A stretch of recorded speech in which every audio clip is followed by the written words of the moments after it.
नमस्कार। The Bihar teacher history makers group मेरा mobile मेरी शिक्षा के मंच पर अब हम लोग दूसरे चरण में प्रवेश कर गए हैं, जो अभी फिर से कोरोना काल की घंटी बज चुकी है और हम लोग फिर से कैचअप कोर्स को शुभारंभ करने के लिए इस मंच के तहत उपस्थित हुए हैं और अपने सिलेबस को पूरा करने के लिए तत्पर हैं। तो चलिए मैं शुरुआत करता हूं अपने पुराने सब्जेक्ट वही बायोलॉजी जीव विज्ञान से, नवम वर्ग के जीव विज्ञान। जो बच्चे अभी क्लास नहीं जा रहे हैं उनके लिए हम लोग कटिबद्ध हैं। तो चलिए देर नहीं किए बिना हम लोग स्टार्ट करते हैं। जीव विज्ञान का पहला चैप्टर नवम वर्ग का, वो सबसे पहला जो चैप्टर है वह है जीवन की आधारभूत इकाई। जीवन की आधारभूत इकाई कहने का मतलब है कि हमारा जो जीवन है उसकी आधारभूत इकाई के बारे में हमें जानना है।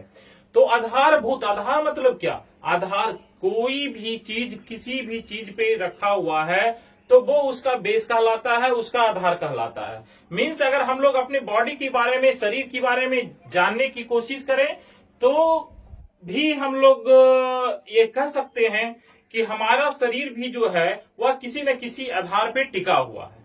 जैसे कोई भी अगर बिल्डिंग की बात करते हैं तो बिल्डिंग कैसे, एक मंजिल, दो मंजिल, तीन मंजिल, चार मंजिल, बहुमंजिली इमारतों को आपने देखा होगा कि जो कि बहुत बड़ी बड़ी इमारतें होती हैं।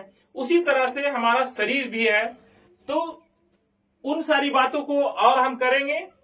तो सबसे पहले हम लोग बात करते हैं कि आधारभूत जो इकाई है, यूनिट है, वो पार्ट नहीं, यूनिट, इकाई, उसको कहा जाता है कोशिका। उसका नाम है कोशिका। कोशिका को जीवन की आधारभूत या मौलिक इकाई कहा जाता है। इसको मौलिक इकाई क्यों कहा जाता है? कोई भी इमारत को बहुमंजिली बनाने के लिए उसका भी तो कोई आधार होगा ना, तो उस आधार पे ही वो इमारत जो है वह टिका रहता है या बनता है। तो हमारा जो शरीर है, जो मनुष्य का शरीर है, वह शरीर जो है वह कोशिका से निर्मित होता है। कोशिका द्वारा हमारे शरीर की संरचना होती है।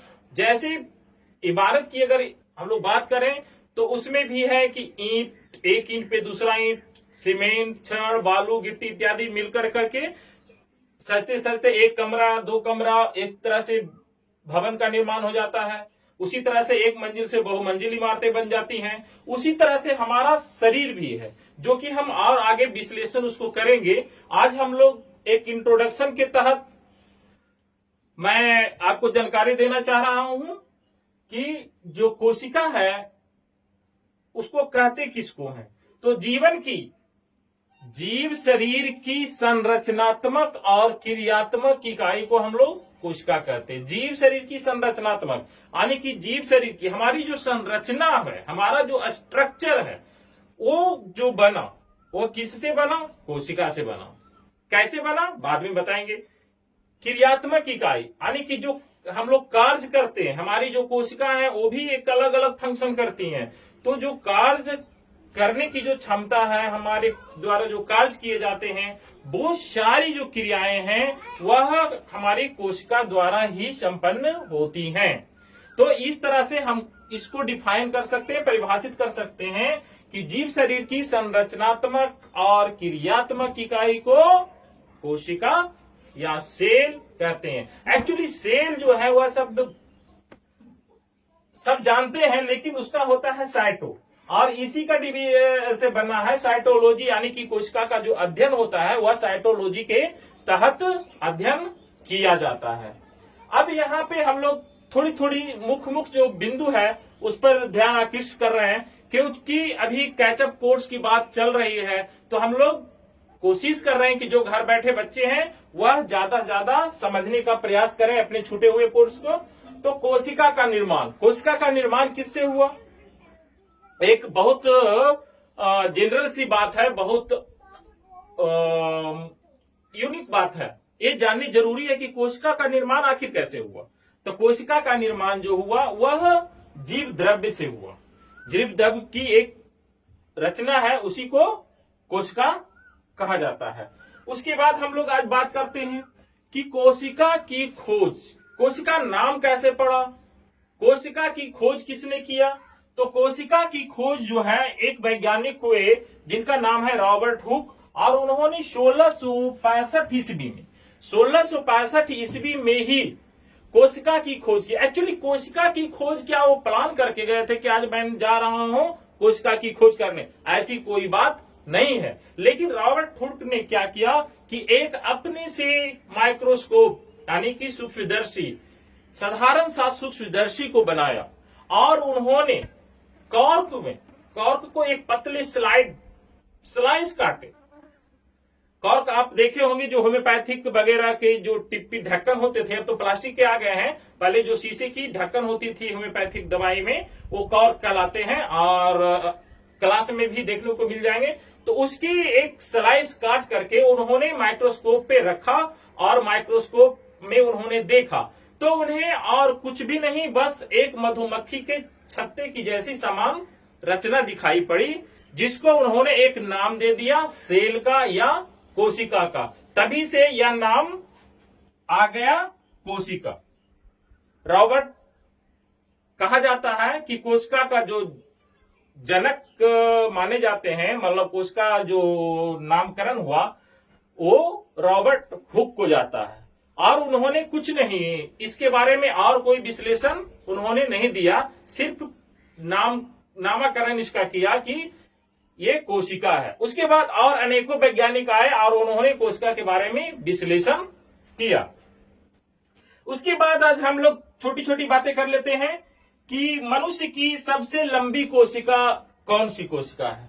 एक नंबर का क्वेश्चन है और जानने योग्य क्वेश्चन है कि मनुष्य की सबसे लंबी कोशिका कौन है। देखिए ध्यान देने की बात है, बहुत कंफ्यूजन होता है, बहुत सारा बोल देता है कि सबसे बड़ी कोशिका क्या है, सब लोग बोल देते हैं तंत्रिका कोशिका जिसे न्यूरॉन कहा जाता है।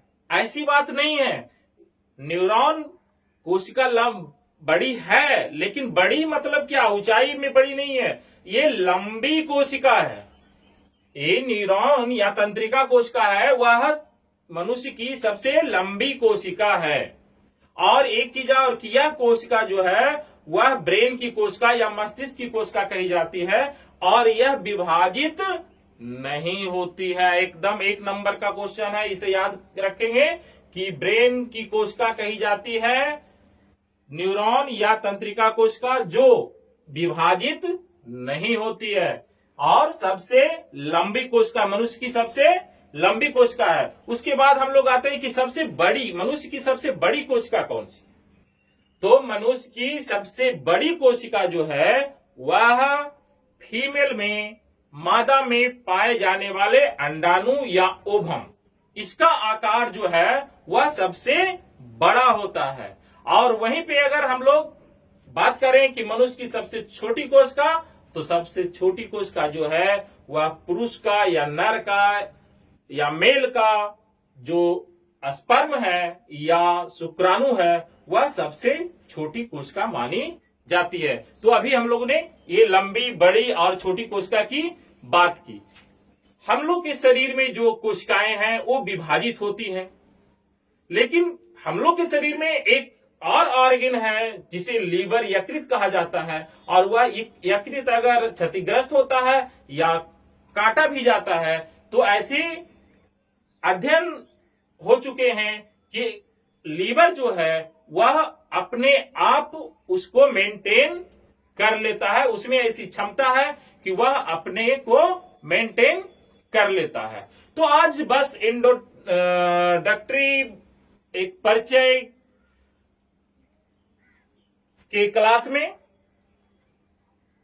एक समरी के रूप में मैंने ये वीडियो तैयार किया। कैचअप कोर्स चलाने हैं और हम लोग सारे Bihar teacher history makers group के सदस्य इस मुहिम में जुड़ गए हैं, और सरकार के निर्देशानुसार सारे विद्यालय बंद हैं, परंतु हमने ये आगाज कर दिया है कि सारे कैचअप कोर्स को या सारे सिलेबस को हम लोग अपने निश्चित समय में समाप्त करेंगे। तो आज मैंने बायोलॉजी का प्रथम चैप्टर का एक इंट्रोडक्शन, एक परिचय आपके सामने दिया नवम वर्ग का।